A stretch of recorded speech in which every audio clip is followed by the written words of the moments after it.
Program today, Oded Ailam. Fantastic to have you joining us, Oded. Now, let us get stuck in right into the deep end. How are things going in Iran? Because if you listen to a lot of the legacy Western media, it's a disaster. He shouldn't have done any of this. He's in a mess now. We should all stop the war because of the risks to the global economy. Oh, well, maybe Iran are doing really well. Trump's bottled it. I, however, think that's probably opinion-driven and not reality. You're the specialist here. How do you think things are going? All according to plan so far, or have we hit a few roadblocks in the process? Thank you, Alex, for having me. And I will talk a little bit as an expert on the epidemic called the Iranian regime. And it certainly is an epidemic because we should perceive this regime as a major threat to the whole world, not just to Israel, not just to the United States, and also to America. What is happening right now is that the regime is suffering major blow on the military side. They have lost almost most of their capabilities, around 85% of the missiles. Navy is almost in the bottom of the Hormuz, and of course there was strikes against the nuclear facilities and the manufacturing of missiles. Also, they were dependent pretty much on the proxies, and they don't almost exist anymore except the Hezbollah, but they do not pose the same threat that we have seen. Nevertheless, the regime is still resilient, and in a way because it's derived its ideology from the martyrs. We can stand it. Let's wait until perhaps Trump will give up or change in the regime in the United States. I mean, he has two years, that's all. And so right now, the regime is hoping that time is on their side, but in practical, it's not on their side because every day they are deteriorating, they are diminishing, they are being almost decapitated, and so I don't see the prospect for this regime in the sense that time is on their side. Now, one thing I want to ask you is, Europe has been very vocal in professing to not being involved at all. Oh, we're not part of any of the offensive. Oh, we're only allowing our air bases to be used defensively, targeted sites to prevent reactions. I mean, do you think this is because that Europe has become essentially totally infiltrated by terrorists due to open borders, due to not really understanding Islamism, due to being, frankly, weak, that Europe now is essentially having to say something in public? I mean, look, at the end of the day, a lot of the technology aiding and abetting what America and Israel is up to will be shared with European nations. So how much you can say we're not part of this is, I think, questionable. But do you think that was essentially Europe having to say those things because the domestic threat against European safety is so great because we've been riddled with terrorists? You're absolutely right, Alex, and I will add to that that Europe long time ago had extremely been weakened by the fact that they do not want to fight for their values. They do not want to fight for their way of life. They do not want to perceive there is a threat, there is an enemy because of progressive attitude that, and we should understand the motives of our adversaries, of their enemies. We should try to appease this evil empire, which is Iran, that creates all the terrorism around the globe. And we are talking since 1983, when they start spreading terror around the world. We have to remember Iran is the major cause of terror around the globe in the last 46 years, more than bin Laden, more than anyone else. And so the combination of the lack of enthusiasm to fight for the values and the progressive that took over every single part of the society in Europe brings us to this despicable stand where the Europe, especially United Kingdom, is sitting on the bench and let somebody else do the dirty work. Meanwhile, something that, a lot of those who observe geopolitics would find utterly astonishing, and I think a big win from what has gone on between Trump's first administration and this current administration, is the fact that it suddenly seems now that America's most resolute partner, indeed perhaps even Israel's most resolute partner, by virtue of the two being in this together, has become countries like the UAE. The UAE is saying we stand shoulder to shoulder with America in fighting Iran. That would have been unthinkable in the last century. The idea that you could have Gulf states coming to the defense of Israel, siding with America against another Islamic country, would have, if you had said this to someone back in 1998, they'd have laughed in your face. How important is the fact that we could be looking at a Middle East forever changed?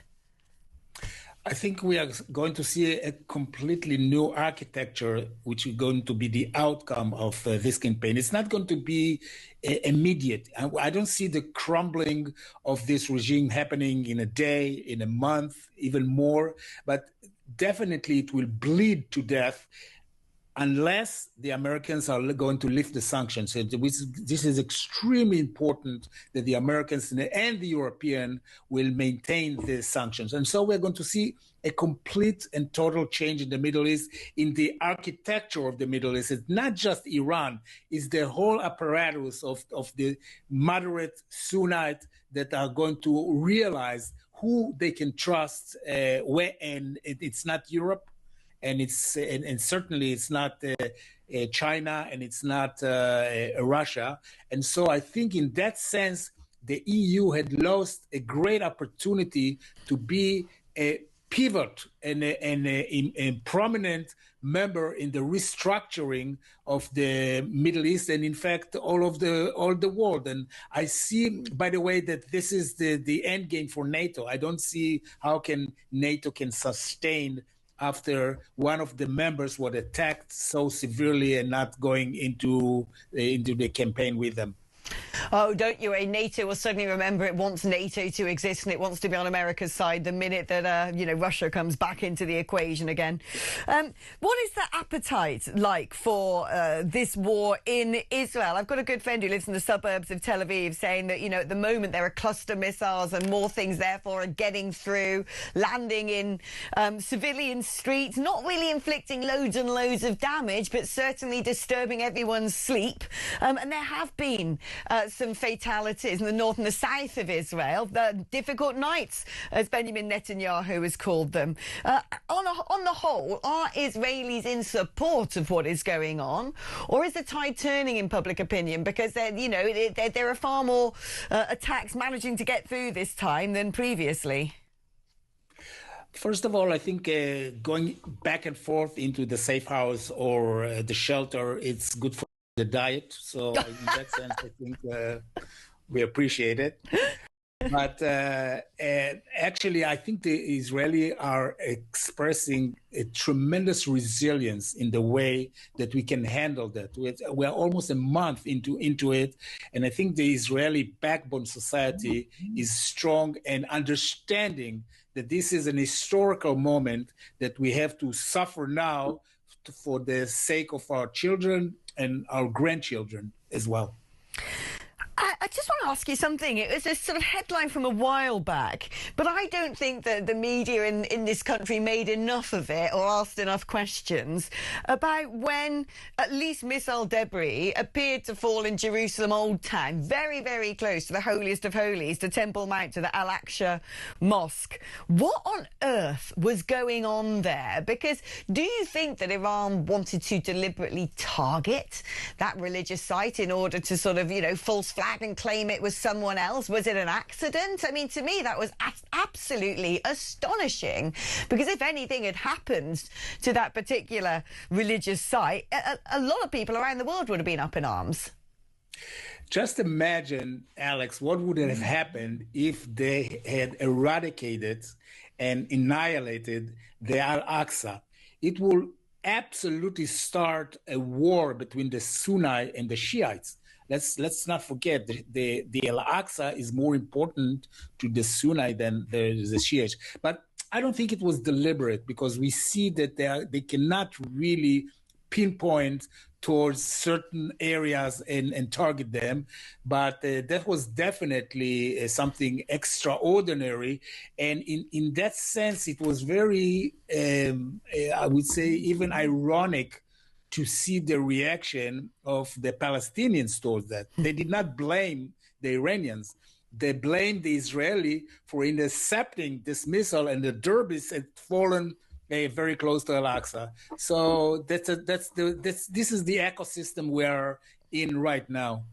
Oh, the Palestinians would blame the Israelis for anything and everything, one imagines. Finally, in terms of other states aiding and abetting Iran right now, nobody's doing it openly particularly. There's been a lot of speculation that perhaps Iran's being better able to target their missiles at the moment. Yes, certainly firing fewer, but getting more to where they want them to be, because they might be being helped out by Russia. And then there's been a lot of speculation about what sort of kinetic capabilities China might be passing to Iran. Have you got a read of that situation, how involved these states might be?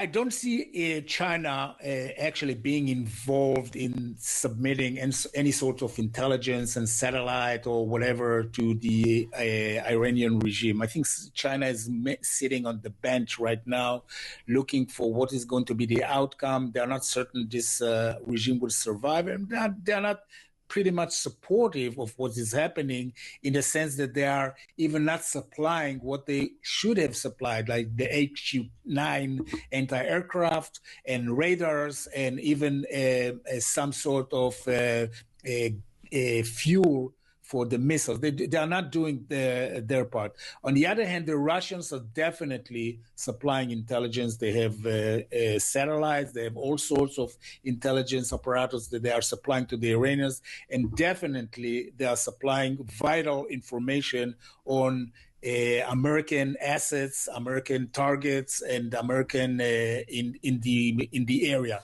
But beyond that, I don't see the Russians are doing much more than that, because simply they are not capable. They are stuck in the Ukraine, and their capabilities are pretty much limited. And we saw that the Russians are very quick in running away from a crumbling society. We saw it in Venezuela, we saw it in Syria, and again, we see it here in Iran. Oh, Oded, it's been fascinating speaking to you. Do keep safe, and I can't wait to come back over to Israel the minute things normalise again. And let's hope